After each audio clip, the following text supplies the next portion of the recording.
Shalom nshuti bakunzi ba Hoziyana TV nkuko rero mwakomeje kugenda nyine mubibona twagize gutya aho twitabiriye igikorwa cya CFF cyabere hano muri South Africa mu mujyi wa Cape Town. Twagiye twakira abakozi b'Imana bagiye batandukanye kugira ngo bagire ibintu bimwe na bimwe tugenda tubabaza bagende babisobanurira abatabashije kuboneka hano kuri uyu munsi.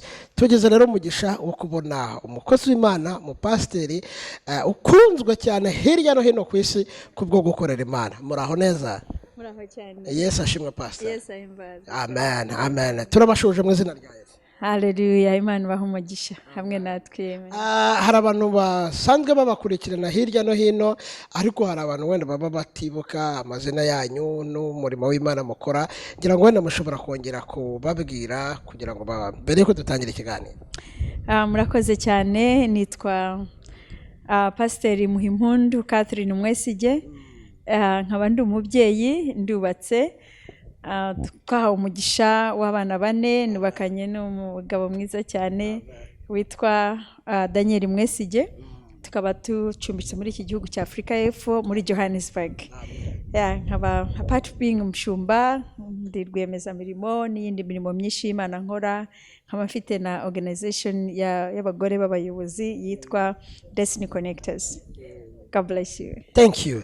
Hanyuma mushumbakazi twagize umugisha dusanga muri mu bantu namwe bitabiriye igikorwa cya CFF cy'uyu munsi. CFF ni iki wenda ku bantu batabizi? Ese iki gikorwa twasanze barimo bigisha ibintu by'ubumwe, bigisha abantu kugira ubumwe. Turagira ngo wenda mutubwire mu nshamake intego ya CFF, ndetse twasanze harimo ibintu byinshi byiza bari kuvuga bishobora gufasha abantu bari hirya no hino batabona. Murakoze cyane. CFF ni magambo ahinnye, ariko mu magambo maremare iravuga ngo Christian Family Fellowship. CFF rero ni umuryango w'abana b'Imana, ariko cyane cyane hari umukozi w'Imana Imana yashyizemo viziyo witwa Pasiteri Tito Haguma, akaba acumbitse muri Durban. Akaba ariwe twazanye no kugira ngo dukore iki gikorwa hano cya annual conference muri Cape Town. So CFF rero Imana yamushyize ku mutima, ngira ngo hashize imyaka irenga 5-6. Akaba ari ikintu Imana yamushyize mu mutima kugira ngo ubwoko bw'Imana, abana b'Imana bashobore guhura, bahurire hamwe. Christian Family Fellowship, bahuze, bakundane, bagire icyo bamarirana. So ikaba umuhamagaro wa CFF cyane, ntago ari kuvuga ngo ntago ari itorero, ni ubumwe bw'abana b'Imana bava mu madini n'amatorero atandukanye. Nta nubwo tugarukira gusa mu matorero kuvuga ngo y'umwuka gusa, muri torero ryose umukristo wese turifuza ko yamenya ko ubumwe buhindura abantu.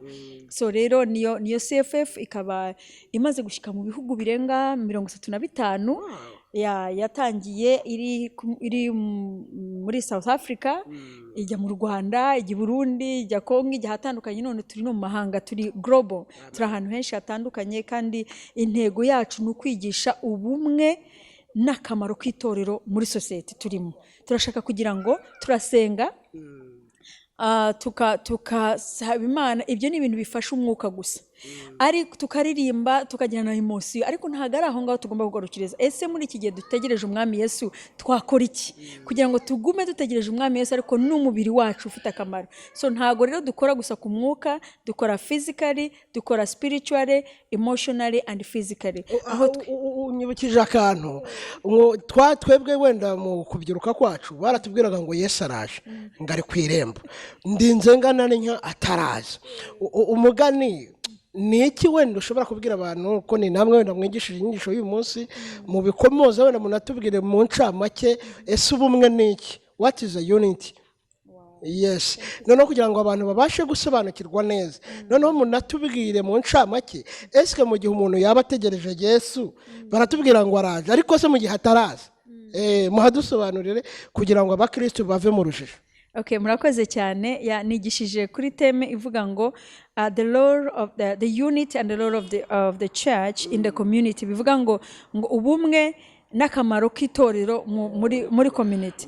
so navuze rero ngo ubumwe ni state ni groupe z'abantu batandukanye na body of Christ, amatorero atandukanye aza akishyira hamwe noneho akakora imbaraga zo kugira ngo zikore guhindura abandi bantu. So ubumwe ni ikintu cy'ibintu bitandukanye, ntabwo ari ukuvuga ngo ni imyumvire. Ikintu ushaka kugarukaho kugira ngo abantu bamenye impamvu umwami Yesu yavuze ubumwe ni ukubera doctrine ni imwe.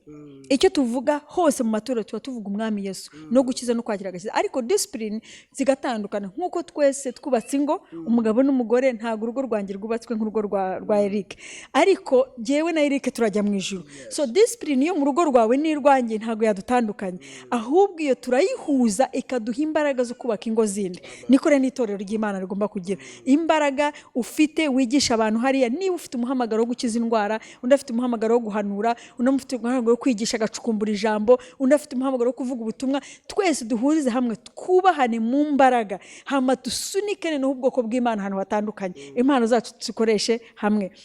Hanyuma rero ndavuga ngo akamaro k'itorero ni gute. Akamaro k'itorero ugomba kugira, itorero ni society aho abantu bahurira kujya guhindurwa, ntabwo ari ukujya kugira ngo tumere gukoso. N'ushyitse mu itorero ni ngombwa hagomba guhinduka. Ubushyitse mu bundi bwami, kandi ni ubwami bugira impinduka. Wize utize mu Mana urahinduka kandi ugakura. So niho navuze rero ngo itorero ry'Imana iyo tushyize mu itorero tugomba, itorero akamaro kayo ni uguhindura abantu, kureba n'izi z'abantu. Niba hari uje wambaye ubusa yambikwe, niba hari ushonje agaburirwe, niba hari ukeneye kuhinduka ibitekerezo ahindura ibitekerezo, uwashaka kwiyahura agarura ubuzima. So itorero ni ahantu abantu bahindukira, noneho bakaniga n'ubwenge, bakabona ibintu bitandukanye, aho dushobora kureba abantu baje bashaka gutandukana, bashyika mu itorero bakumva ku rugo ruzima.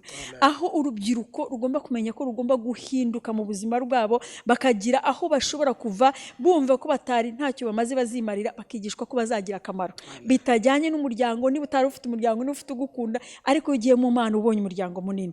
So rero warumbwiye, ngira ngo warumbajije bategereje ikintu nibutse ngo muri icyo gihe cyo gutegereza bavuze ikintu cyiza, ngo wavutse bakubwira ngo umwami Yesu araje. N'ubu ntabwo araza, ndacyamutegereje. Nanjye niko bambwiye. Mu gihe mutegereje ni iki rero nshobora gukora mu gihe ataraza? Thank you so much. Urwo ni rwo ruhari rero CFF turimo dugerageza gufasha abantu kuvuga ngo mu gihe dutegereje umwami Yesu dukora iki. Ijambo ry'Imana riravuga ngo mu gihe ngo azaza nk'umujura, ntabwo tuzi isaha n'umuzi, ariko aravuga ngo trade ni dukomeze dukore. Azaza twubaka ama etage, ngo arimo bubaka ama etage, ngo barimo bacuruza, babwiriza, So icyo nicyo dushaka kubwira abana b'Imana. N'abasore batararongora barimo batereta, azasaga banatereta. Sasa icyo tubagomba gukora rero ni ukuvuga ngo guhera ku wa mbere gusa ku wa gatandatu, let us trade. Du trading dukore umurimo gukora. Hari ijambo ry'Imana Pastor Tito yavuze biranezeza, aravuga ngo mbere ya Adamu na Eva batarirukanwa mu Edeni bakoraga umurimo. Ubu ngubu turabakoze ariko twege ntidukora. So tugomba rero kwigisha abantu gukora guhera ku wa mbere gushitsa ku wa gatandatu, ku cyumweru tukagenda tukaruhuka. So tukabigisha, niba ari abacuruza bagacuruza, niba barakora umurimo w'Imana bakora bafite ubwenge, niba ari abakora mu kazi bakagakora bafite ubwenge, bakamenya ko tugomba gukora gushyitaho umwami Yesu aje, kuko tutazi isaha n'umuzi. Akadusanga ngo nitwamwubaha tuzabona byose ibyo dushaka 100% hano ku isi, hama tukabona n'ubugingo buhoraho. Nicyo kintu turusha abapagani, babona 100% ko badafite ubugingo. So twebwe we can balance it and we can go to heaven. Wow, it's amazing. So Pastor, ndumva mufite ibintu byinshi byiza kandi dukeneye kuzaganiraho. Wenda reka twibutse abakunzi ba Hoziyana ko tuzongera kumuba tumurira vuba kugira ngo tugire ibyo tuganiraho, abamara amatsiko ku bintu bimwe na bimwe. Hanyuma Pastor, wenda reka tuse nk'abagana ku musozo w'ikiganiro cyacu cy'uyu munsi. Ni iyihe message ngufi ushobora guha abakunzi ba Hoziyana TV? Glory to God. Thank you so much. Ndashima Imana ku bwawe Prophet Eric Nwayesu, kubw'uyu muhamagaro iri yereko wagize kugira ngo dutware ubutumwa bwiza haba dushobora kutubona. So ndashima Imana rero ubutumwa ngiye guha ko bakunzi ba Hoziyana TV no kugira ngo mugende akantu kamwe gusa ushobora gukora, go subscribe. Genda ugira akantu ukora, ukirika ahantu handitse ngo subscribe, ushobore gukurikirana Hoziyana TV. Ufateho ukurikirana abakozi b'Imana bavuga neza, ukurikirana abantu bahindura ubuzima. Hoziyana TV uhabonera ubuzima, ntuhabona gusa iby'umwuka, ubona n'ibitunga n'umubiri ukamenya n'ubwenge ukamenya no gusobanukirwa. Imana ibaha umugisha, yagure Hoziyana TV. My prayer is this: umwaka utaha 2020 New Millennium, you should have your own studio so that you can host the presence of God in one place. Love you. Hallelujah. So murabyumva rero ko kwakira nyine iyo twakiriye abakozi b'Imana, ayo mavuta nyine agenda twambara nyine natwe tukibera muri ubwo bwiza no muri ayo mavuta. Reka tubashimire cyane, Imana ibaha umugisha pastor. Murakoze cyane my brother. Cha cha, Hoziyana TV, bye bye.